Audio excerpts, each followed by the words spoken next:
Welcome to Path to Wholeness, your journey back to your true self. Here we explore meditation, energy, and awareness to help you live with a more clarity, alignment, and well-being.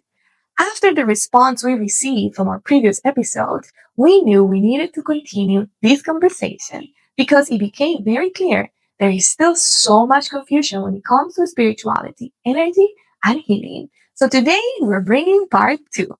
And we're going deeper. In this episode, we're exploring topics like karma, but not from a place of fear, punishment, or reward, from a place of awareness. We talk about how karma is created not only through our actions, but through our thoughts and our emotions, and how everything we think, feel, and do creates an energetic impact in our lives. We also explore something really important, how the situations and people that triggered us are actually opportunities for growth and healing. Instead of asking, why is this happening to me? We begin to ask, what is this teaching me? We also go into real life situations, relationships, family dynamics, parenting stress, and how to respond awareness instead of reaction. Because the journey is not about being perfect. It's about becoming conscious. And of course, I'm here with Thaisa Clapham, meditation coach and author, to bring both the spiritual and grounded perspective into this conversation. So let's get Questions. into it. One of the questions that we received was about karma. So, is it true that everything that we do creates karma? Yes, in the manifested world, there is the law of physics. It's the Newton law. And basically it teaches us that for every force of action, there is a reaction, there is a force that will come back to us, of course, in different directions. So we put an energy out there, and the force of action is going to come towards us. So we learned that in high school, right? So that's basically the law of karma. It does not mean punishment or reward, but it simply means for you to become aware what you put out there, what force of action you're putting out to the universe. And because you will receive back. Sometimes not in this lifetime, but I am a believer that we don't live only one life. So, but even if you don't believe in that lineage of understanding, everything will come back to you in this lifetime. So I have a joke, even for selfish reasons. Practice conscious actions because it will come back to you. But of course, we don't want to act from a place of being selfish. We want to act truly by feeling the unity behind everything. It's basically the golden rule. What is the golden rule, Angelica, that we learned when we were little kids? Well, to always act from your heart and do the right thing and, Yes. express yourself and do the right actions, always, with a good Exactly intention. that. The golden rule means exactly that. What you do to others will come back to you. And of course, we want to act from a place of feeling the union that we are one. So I'm not going to do to you something I don't want to back in my life. So treat others like you would like to be treated. That's basically the golden rule. And we want to act from a place of goodness, of feeling that we are connected, that we are all in having a human experience. And that's the law of karma. Does not mean punishment. So sometimes I see people rolling their eyes, oh, it's my karma. So good means good, bad means bad. They will come back to you.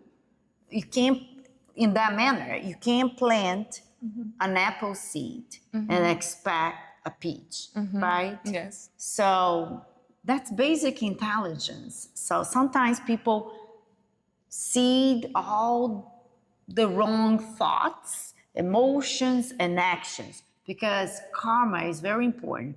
They will happen in different layers of the human constitution. For example, we're made of the physical body. That's dense. So that's what Newton was speaking about, physical force. But we know we are beyond our bodies. So our constitution is made of our thoughts as well, correct? Your mind. So that's your mental body. And also we have our energetic body, the pranic, where the chakras are located. So they are located in your body of energy. And we have the body. So we have the body of mind, that your thoughts, the energetic body, and your body, astral body, your body of emotions. And so this sounds like complicated, but it's not. So for every thought I have, I create a force of action, but in a subtle, because you cannot see your thoughts, correct? Maybe you, because you're too visual. She told me she's very visual, so maybe her, I don't see my thoughts, but like just thoughts forms. So you have thought forms, and you constantly think those thoughts, and then here comes an emotion that animates those thoughts. So it creates like an animated thought. So that force of action of a thought create an action, and an emotion create an action as well in that plane, in that dimension. So we have to be very careful. We have to be in harmoniously. We have to be harmoniously in integration between your thoughts, your emotions, and your physical actions. Because most people only talk about karma in the physical actions. If I push you, the force of action will come back to me. But it's very important to notice these different dimensions of our constitution. So we are made of physical body, that's very easy, pranic body, that's the chakra energetic, and then the mental body, that all your thoughts, your perceptions, your memories, and your emotional body.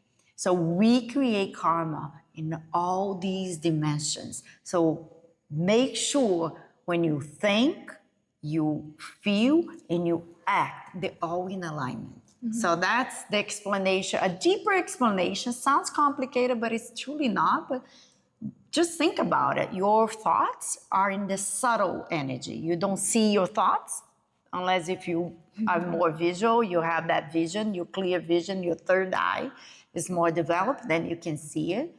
And your emotions, some people see emotions. They feel like they can see like colors. So we have different manifestations of that dimension, of those dimensions as well. So the law of karma, it's very important because it inspires us to be conscious of your thoughts, your emotions, and your actions.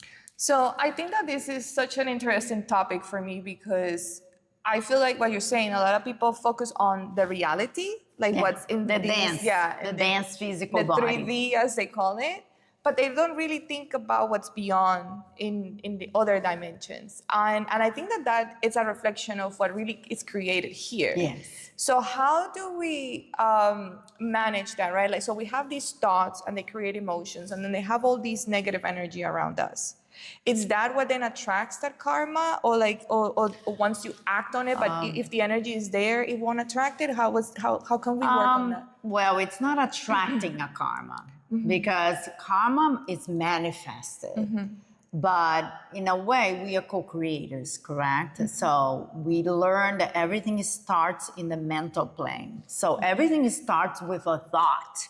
So be aware of your thoughts. And if you contemplate that thought, if you nourish those thoughts, and you keep like rethinking, like the looping circle thought process, then that creates like almost a form. Then you attach an emotion to it. So then you have a thought with an emotion. An emotion is the one that animates the thought, that gives more action.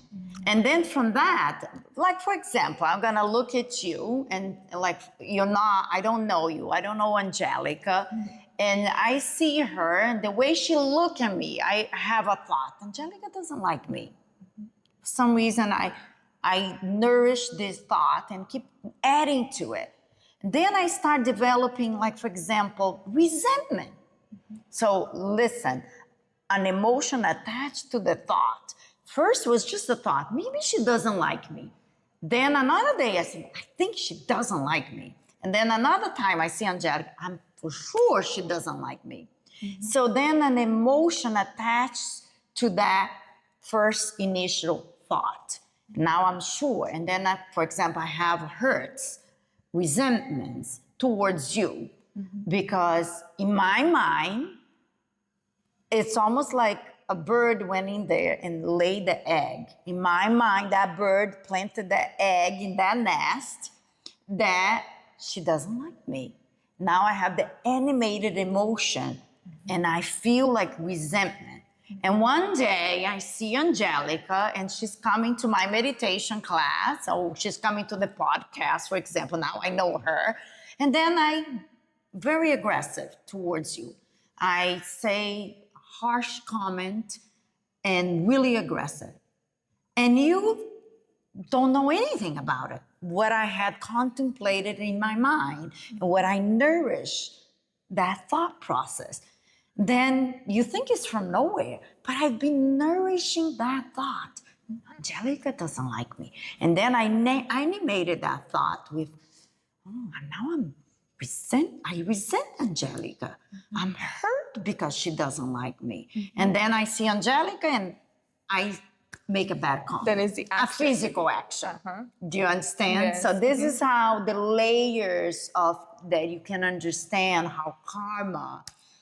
Did you attract that? Not necessarily. If it's in your karma to be the recipient of that aggressiveness, there is a saying that says, how somebody acts towards me is their karma. How I react is my karma.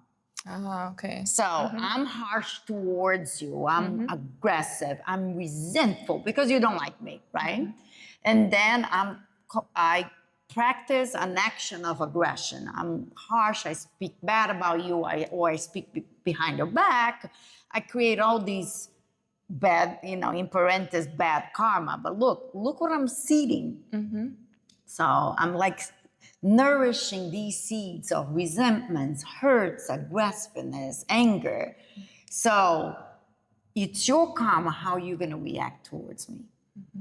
You know what I mean? I'm bad. I act in aggressive manner towards you, but it's your karma how you're going to respond to me. Okay. How you're going to react. The best way is to respond. That's the best word. You respond with awareness, presence.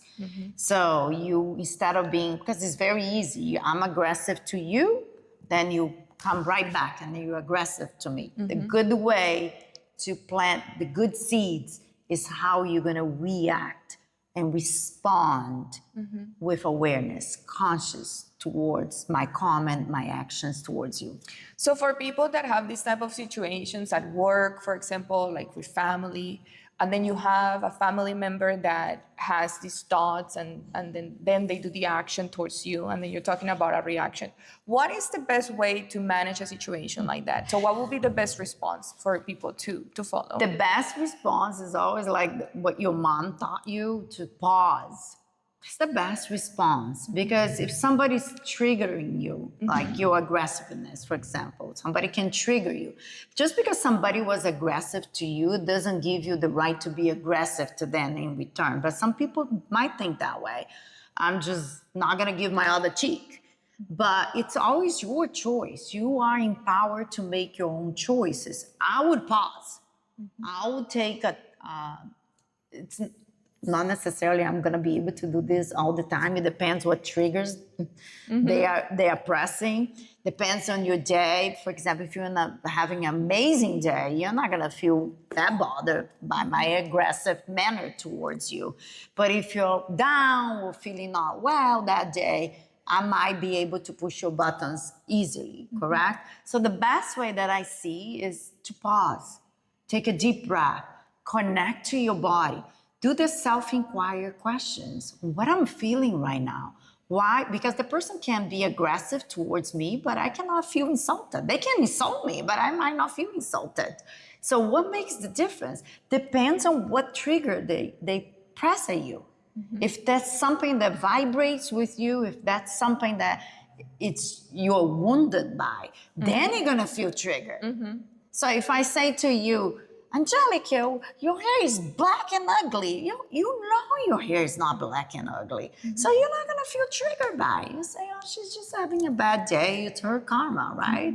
My karma is how I react to her. So it's her karma. Well, send her the blessing. Maybe she's having a bad day herself. Sometimes, like a person in traffic, they cut you, they rude at you, and what is the natural response? I'm gonna be mad, I'm gonna yell, I'm gonna shout, I'm gonna whatever, you know? Well, you know what I do? Maybe they're in a hurry. We have a joke. Oh, memorize their license plate just to make sure they arrive in time for whatever emergency they're having. So I tend not to judge. Maybe somebody in their house is not feeling well, or maybe that's his or her nature, and it's their karma, not mine. So how I respond is my karma. So is it clear? Yeah, yes, I like that response because then it takes us to the next question. When you have these triggers, are they tied to karma that you have to get over? And then when you meet these people that trigger you and kind of like touch, I guess, on that subject on you, it makes you more aware of what you need to overcome? I believe on that. I see every opportunity it's a door for healing. So if somebody is pressing you the wrong way, I'm saying the wrong way, usually our first reaction is to be external. I'm gonna blame you, I'm gonna be aggressive to you. But what I like, what usually I do that, I practice a lot. I can say I'm not a master, but I practice so much that I have that already built within me. What do I need to learn from this situation? What life is trying to teach me? Maybe I need more patience.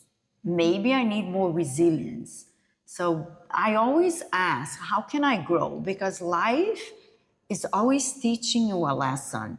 So I believe on that you will always go back to you and ask that question, how may I learn from this? How can I heal my wounds? Because always is an opportunity to heal yourself.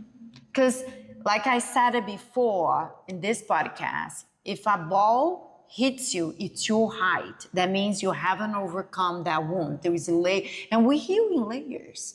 But everybody wants like a magical button. I'm gonna press this button, heal, illumination through the weekend. Is to, for every time life gives you an opportunity for you to really learn and grow and evolve. Because that's why we're here. Yeah, and I think that what you just said, that's one of the things that got to my heart initially, because I was doing all the Reiki and I was doing all the inner work and the somatic release, and I didn't realize that we had these wounds. And all the people that we have around, that they trigger us, it's a way for life of telling you like, hey, wake up, you need to work on these things, instead of feeling like a victim or feeling like, oh, they're hurting me and they're wrong, they're doing these wrong things. It's like understanding, like, why is this happening to me? What is life teaching me? How do I overcome this? There's something inside me that I need to work on, so that I don't keep these situations around. The ball is not your height, so it's gonna go right over your head. It's not gonna hit you because you learned a lesson, you mastered the lesson, and we're gonna learn many lessons. It doesn't mean that you're never gonna learn anything anymore. As long as we're living, breathing, we're learning and evolving, and that's our purpose to be here. Exactly. Yeah. No. And I'm telling everyone that was one of the biggest lessons that I learned from Thaisa, and that I applied to my life, because I could not understand why I was doing everything and then things were not changing. And it's that change from the inside, and it's like reading all the situations. Why is this person doing this? Okay, so then I have to work this on myself. Yes. Where is the wound? Yes. What caused it? What is hurting? Why what that person told me triggered me? Exactly. Why? Like, for example, if I tell you your hair is black, you're not gonna get triggered because you know it's not. The ball is not your height. So it's not gonna hit you. It's not gonna press your button. So if it hurts, if something happened inside of you, and it's very important to read, to have your awareness, body awareness, because you will feel in your body, especially in your sometimes your heart, sometimes your navel chakra. You feel like your gut feeling. You notice if you're very vision. You might see feelings and your thought forms. You might notice these things. So pause. What's happening within me? What's happening with me? I always ask this question: what I'm feeling right now? What are my thoughts right now? I always do, because you bring in alignment. It's almost like an operating system. You put it in a computer and the computer operates through that software, correct? If you learn to ask these questions, if you learn to do the inner work, the self-inquire, it's gonna be your operating system. It's gonna be built in. It's not gonna be, at the beginning it's gonna be an effort, but it's gonna be effortless. Yeah. And that's the path to know yourself. Know thyself. The Greeks always inspires us to know thyself, because that's the path to discover the whole mystery of whole life in the universe. I love that. I really do, because it's like that is really the essence of it. Knowing yourself and why you're doing these things, it's what is gonna help you overcome them, and then really be yourself. Know your wounds, know the triggers, know all these things, like who you really are. And a lot of people have this mysticism about like knowing who they are, thinking that at someday they're gonna have this aha moment, and there is gonna be like this whatever, thinking that they're gonna discover themselves. But it's a process. Little by little, you start removing these things. It's layers. They are layers and layers and layers. And you know that thyself through layers. Know your physical body. We know we have science to explain that to us. Know your mental body. Notice what's going on in your mind. What are your thoughts? What are you thinking? What are because sometimes your thoughts are not even your thoughts. It's just come by to you, and just notice, observe, notice notice your emotional astral body. Notice that. What are your emotions? What I'm feeling? What are my triggers? Why am I attracting aggressiveness into my life? What do I need to learn? What is going on? Notice your subtle body, your body of energy, your pranic body. So observe all the layers of your constitution, and ultimately don't identify with them. But it's good to, like, I'm feeling angry. I'm feeling angry right now, but I'm not my anger. So that's how you create a separation of what you're feeling than who truly you are. Anger comes to me, but it doesn't define me. Like when your physical body is hurt, like for example, I have a disease, I have a broken leg, but I'm not my broken leg. See, it's just like understanding your constitution to know thyself, because that's the path of liberation. What advice would you give to moms when you're stressed, because maybe your relationship with your husband is not as great and you're stressed about that, and then you have your kids, 1 or 2 kids or 3 kids, and it gets to you, the day and having to raise them, and then because I see this a lot of moms, they scream at their kids and then they feel guilty because of it. So what would be the process for someone that is under that kind of stress to take a moment to themselves, so then they're better to their kids and they don't transmit this energy to their kid? What would you teach them to manage that? I always teach to have a moment to yourself. I know it sounds like a privilege, but it's you need to do it, because you cannot. Like even in the plane, they teach us, like, put your mask first. I can't give you oxygen if I'm dying. So nourish yourself. Allow yourself the gift of time for you. Do whatever you want. What nourish your soul. Sometimes it's just like I'm gonna nourish my physical body. I'm gonna have my hair done or my nails done. Or sometimes I'm gonna nourish my mental body. I'm gonna read a nice book. Sometimes I'm gonna nourish my energetic. I'm gonna have Reiki done on me. So nourish you so you can be a better human being, and serve better your loved ones. Like Gandhi told us, be the light, work on you. Be the light you want to see in the world. I know it's hectic. I have 2 kids. I know it can be complicated, but there's only one path, and the path is within. So work on you, allow yourself, pamper you, nourish you, heal you, because complete and whole human beings are gonna be better at the roles they play, the roles as a mother, as a wife, as a friend.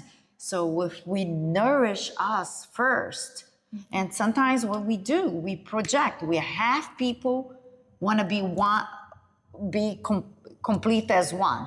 We need to be complete, and then 2 complete people as one. Yes. Because otherwise the other person is just a cane. It becomes your spinal. You walk through them, you breathe through them. So you transfer the responsibility of your life. They need to make you happy. No, you need to be happy yourself. Be happy, be complete, be whole, and then you find another complete whole person. Yeah. But we all wounded, we all triggered and wounded, walking, we all wounded and triggered, walking in life, trying to find our other half. I mean, I feel like the best people, the best marriage, the happiest marriage is when you're whole, complete within you. You know yourself, and you can be better at the roles you play. And I think that that's something that I went through as well, which I learned from Thaisa. I always thought that you find the person to be happy. I never felt complete, and I felt like I needed someone else. Yeah. And I think that the work that I did through your teachings was to understand that I needed to be whole first, to love myself, to be happy within, and then you find that person which is also whole and complete and happy. Hopefully, yes. Because that's the law of attraction. You resonate what is inside of you, you attract, and then your karma is going to lead in that direction. I see that way. Unfortunately, what happens out there is like half-wounded trigger people. They transfer their power to somebody else to make them happy. Yeah. They don't feel whole and complete. Unfortunately. And then there's a lot of blame, guilt, accusations. Yeah, and I feel like that's a good advice for people that are in their early 20s, because sometimes they feel like they want to get married so early. And they need to work on themselves to then be whole and then find the right person. And then have kids and then do the whole process in life. So that is one take. And then for the people that are already married, what you're saying, nurture yourself. Yes. Right? Do the work. Put your mask first. Get your oxygen, because if the plane is going down, you have no oxygen, you're going to save the other person, you're going to die. So put your mask first. These are so basic, but we forgot the basics. And what is very important is never transfer the power of your life to somebody else. The power that you have to heal yourself is amazing. And we want to be healed by somebody else. I mean, unless if you are connected to a higher power, then yes, but not horizontally. If you connect vertically, I agree. But like, I transfer the power that I transfer my power to you or to my husband or to my children. And that's not a whole relationship. Then it's always going to be entangled, trigger. It's always going to be a mess, because all these emotions, and then a mother that invests and sacrifices their life to their children is going to blame and guilt the children instead of setting them free. Is going to create bondage and accusations, because I did this for you, you have to do it for me. Then, like I said before, it's credit karma. I invest in you because I'm going to get something in return. It's not true goodness. You need to act from a kind of your own conscience. I'm going to be a good mother because that's in my own awareness that I want to perform as a good mother, as a good person. not because I'm investing my kids, because it's a credit karma that it's going to come back to me. Like, since we are in the topic of karma, I'm bringing karma back. So I invested in my son because that's what I want to do, not because he's going to invest it in me in the future. That is up to his conscience, his decisions to make, not mine. Otherwise, it's not true giving. So I give, and there's always an attachment. I give, but I expect something in return. So that's not true giving. That's not true love or true devotion. You just needed to do for your own being.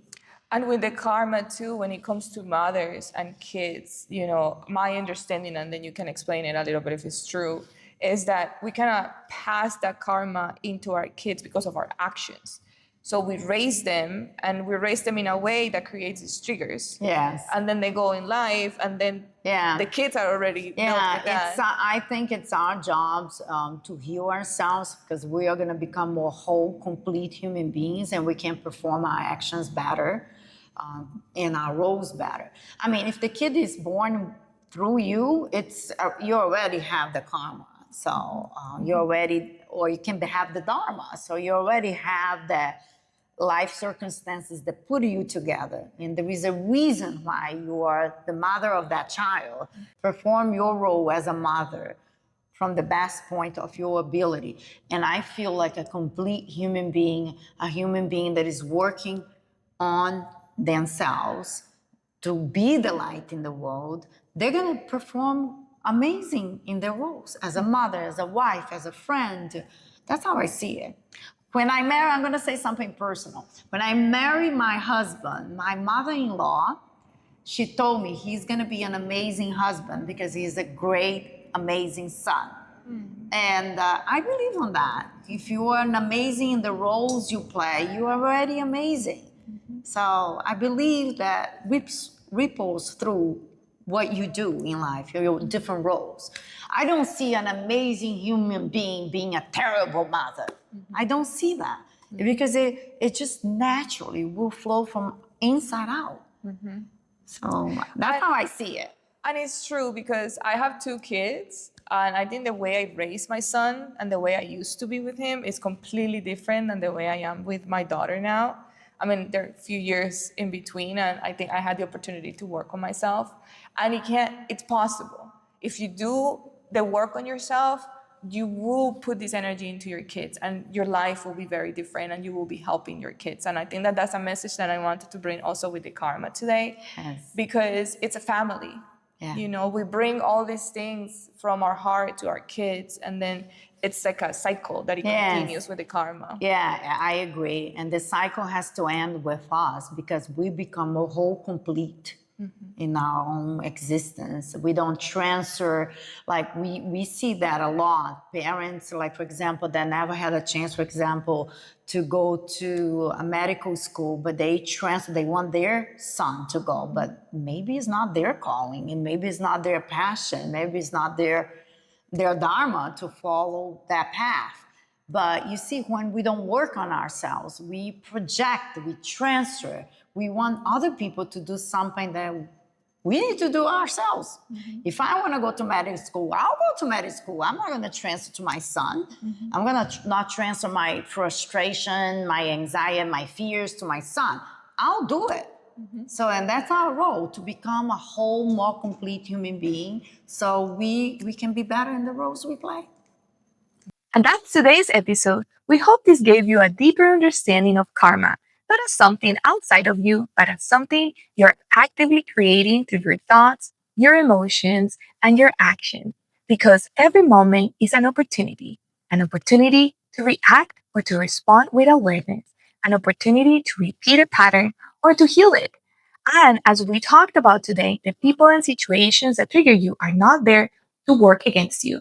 They are there to show you what is still asking for your attention, your awareness, and your healing. This is a path to wholeness, not avoiding life, but using every experience as a doorway back to yourself. If this resonated with you, feel free to share with someone who might need this perspective. And if you have questions or topics you would like us to explore, leave them in the comments. We would love to include them in future episodes. Thank you for being here with us. on Path to Wholeness. Remember, this journey is not about becoming someone new, it's about returning to who you truly are. Take what resonated, integrate it into your life, and trust your own process. We will see you in the next episode.